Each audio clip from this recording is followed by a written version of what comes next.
Well, good morning, job seekers. This is the week you've been waiting for. As we've been talking in the last several podcasts we've been talking about Women in Construction Week. Yeah, Women in Construction Week. And the National Association of Women in Construction. Yes, NAWIC. Yes, NAWIC, our Toledo chapter. That's right. I mean, I didn't really know about that until today. Did you? Not until we started planning it. Till we started planning this, I was ignorant about all of this stuff. Yeah, because it kind of snowballed. Yeah. And we've had the exciting opportunity of meeting several young women in the trades, different trades. Right.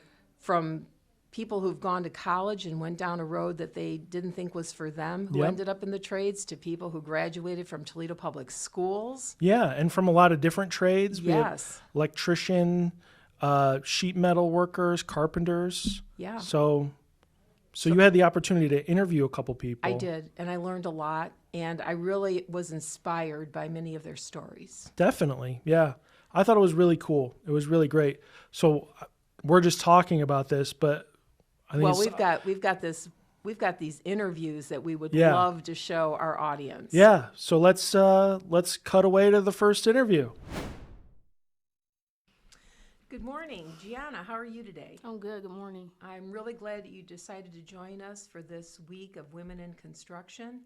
And I want our audience to know that we're speaking today with Geionna Hollingsworth.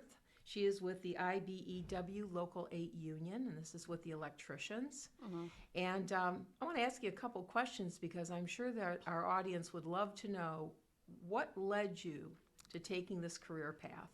So I started this career path at Rogers High School. It's a construction career academy. They teach you about all different trades like HVAC, plumbing, electrical, and we did a variety of projects. And this one stood out to me the most because I feel like it was more detail-oriented. It was more of a challenge, so I was interested in this trade the most. Wow, so how quickly after graduation did you start navigating into the trades? So my senior year of high school, they send you out to something called like an internship, which it gives you an opportunity to get experience, like get your feet wet kind of in an area you want to go in, and then you go apply to whatever trades you want to go into, start that process. So it kind of gives you a head start of whatever construction trade you want to get into. So why the electrical then? I mean, what aspects of the electrical were important to you or you found interesting? I think every part of it is just kind of like an eye-opener.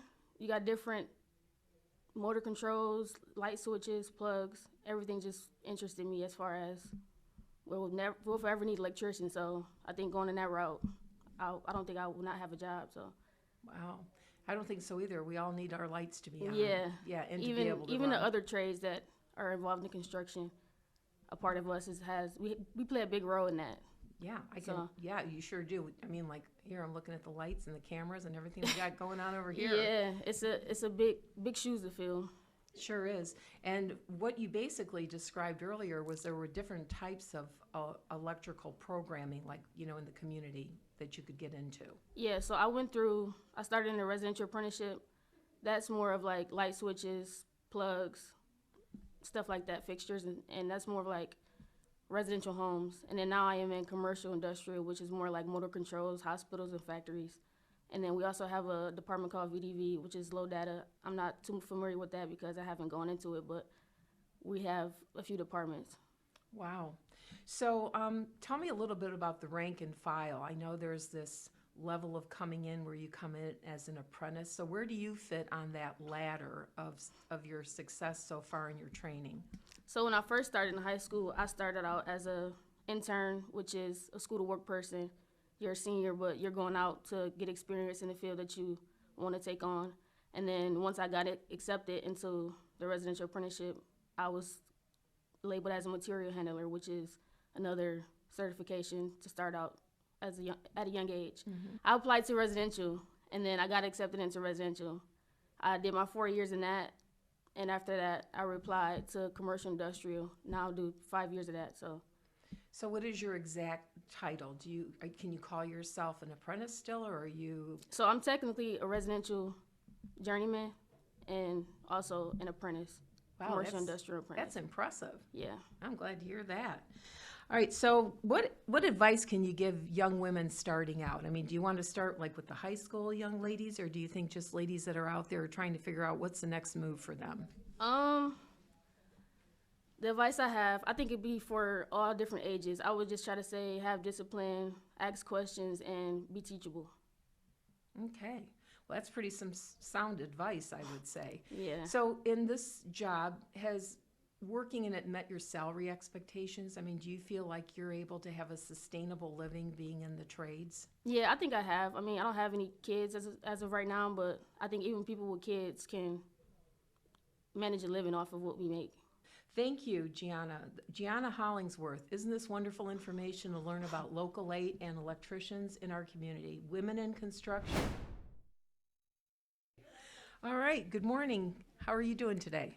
Good, how are you? Great. I'm excited to be able to continue with these different discussions I'm having with women in construction.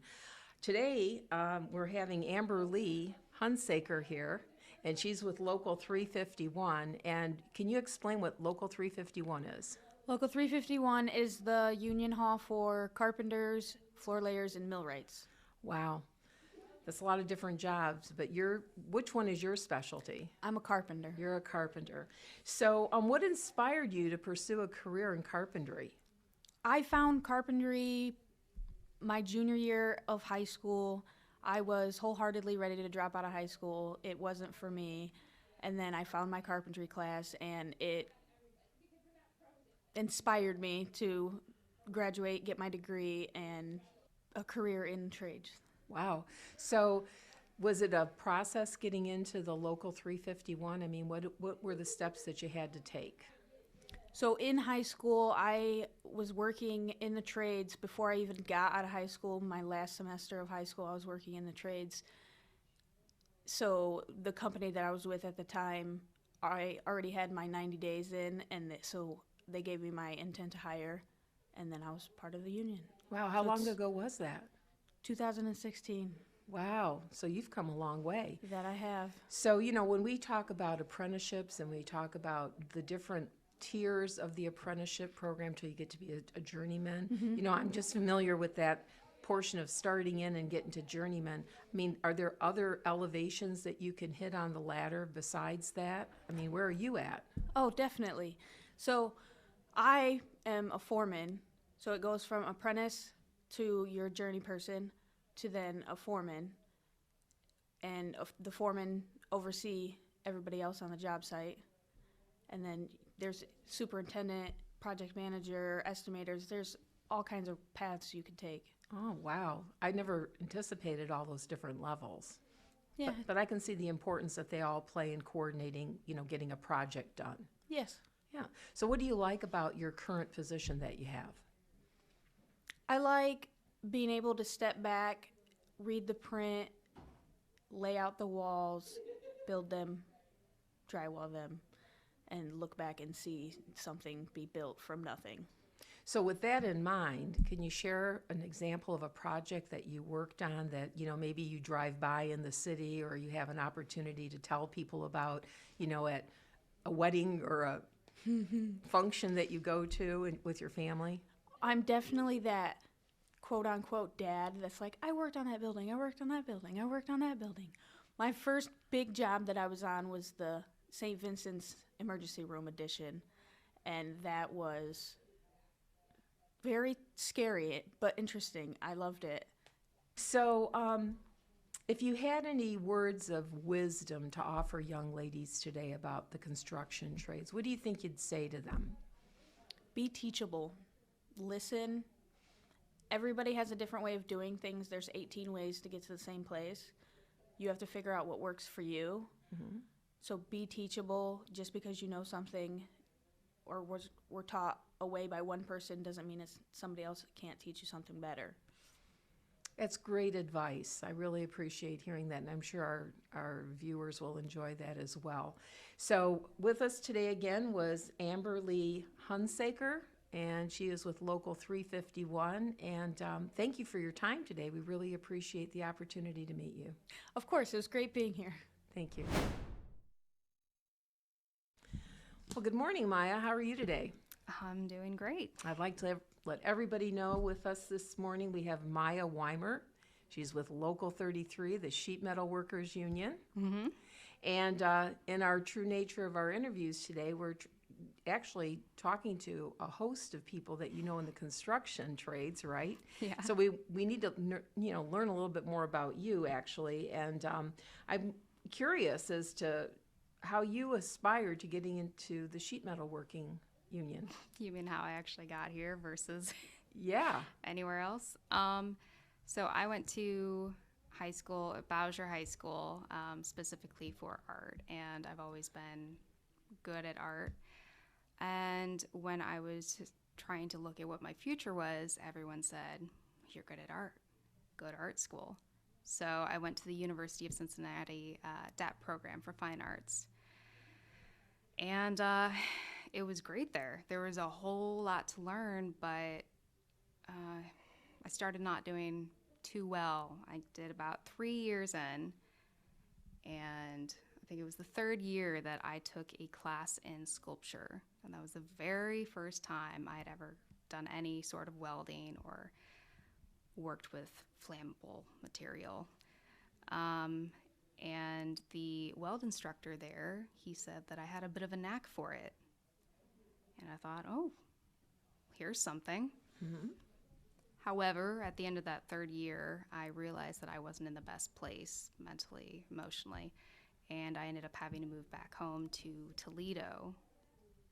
Of course, being the stubborn mule that I was, I tried to go immediately back into school again, and it didn't work out.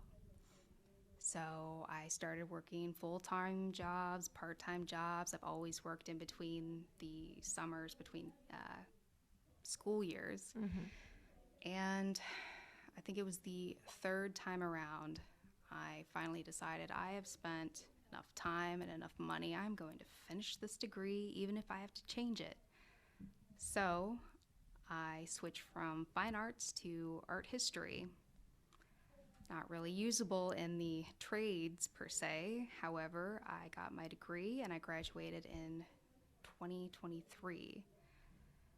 And that same summer, I got a job as a pre-apprentice at VM Systems with the sole goal of making my way into the weld shop. Wow. Sounds exciting.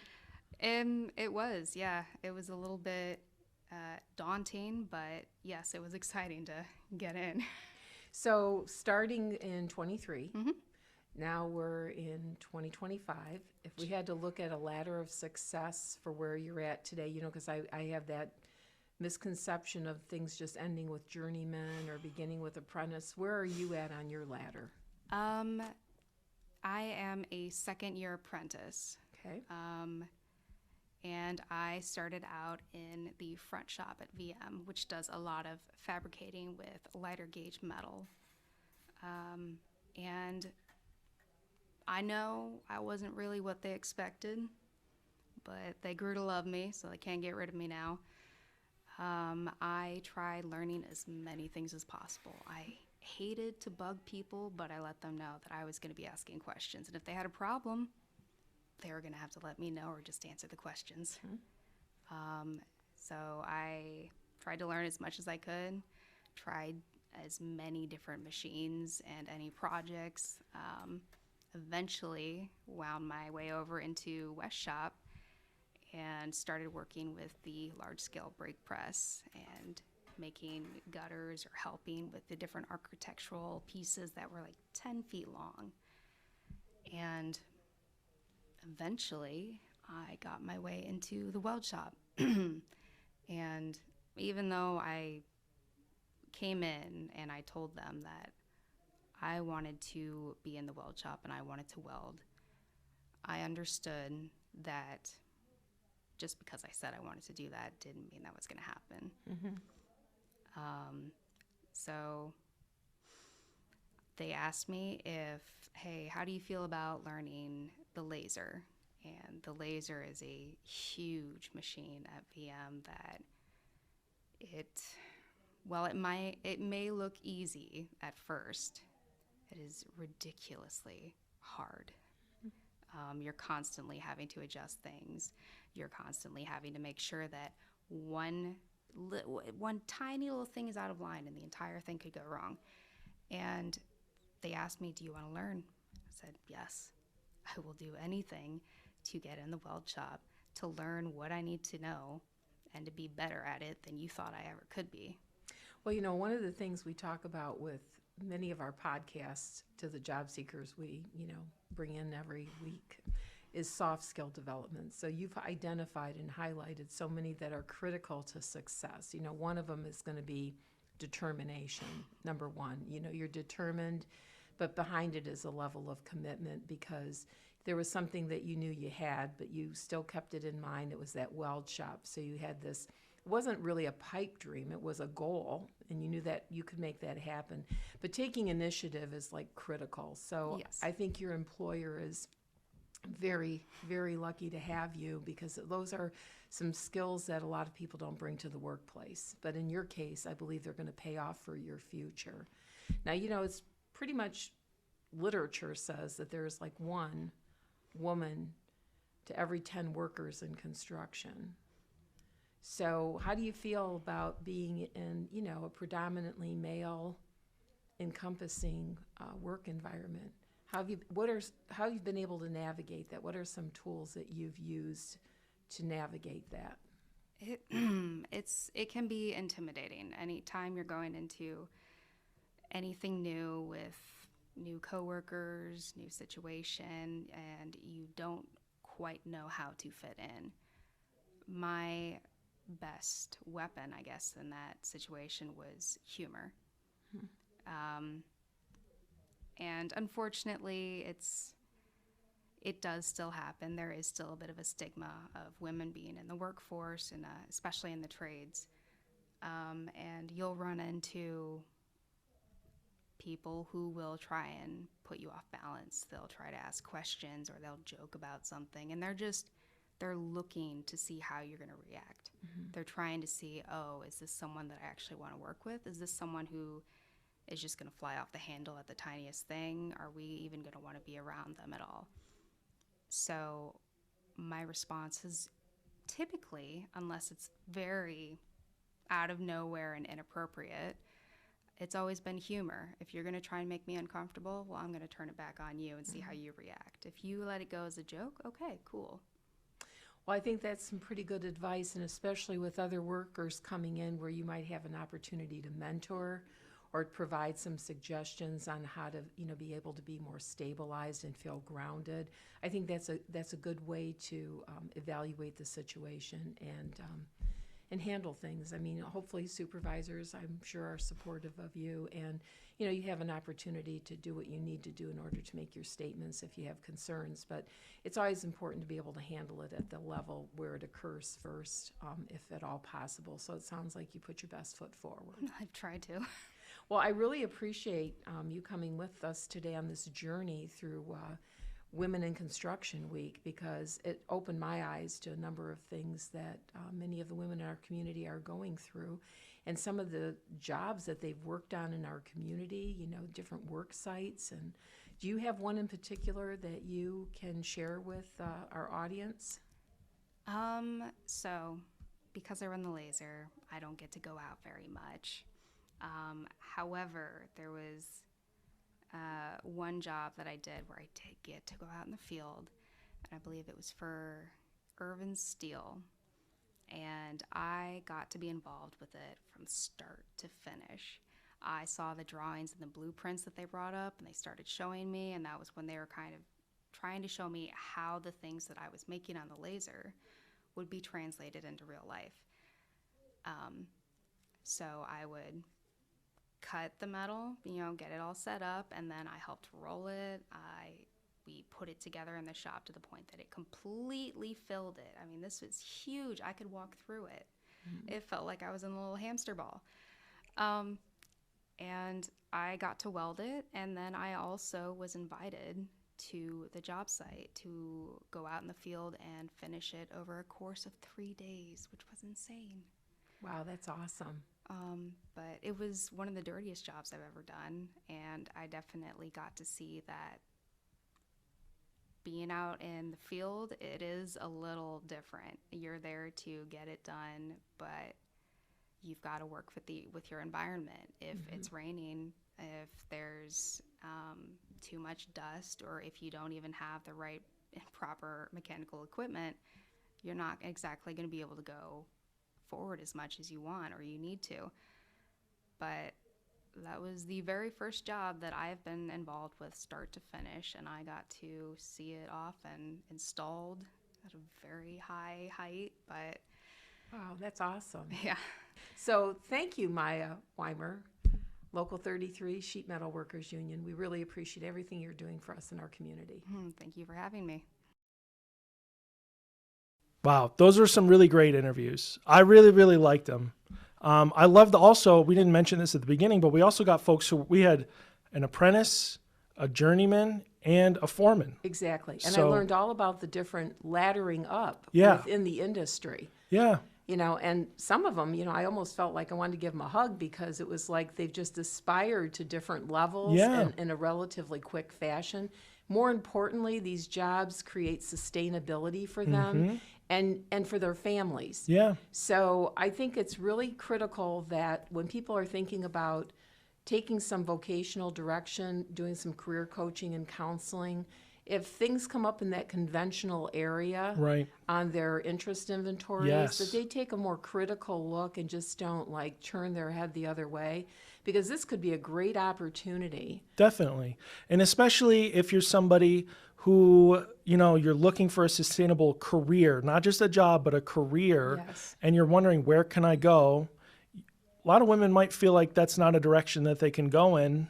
Here we are to tell you that that's not the truth, right? You can Right. definitely go in We there. have the testimony, plus there's evidence to support that there's a growing trend Yes. nationally.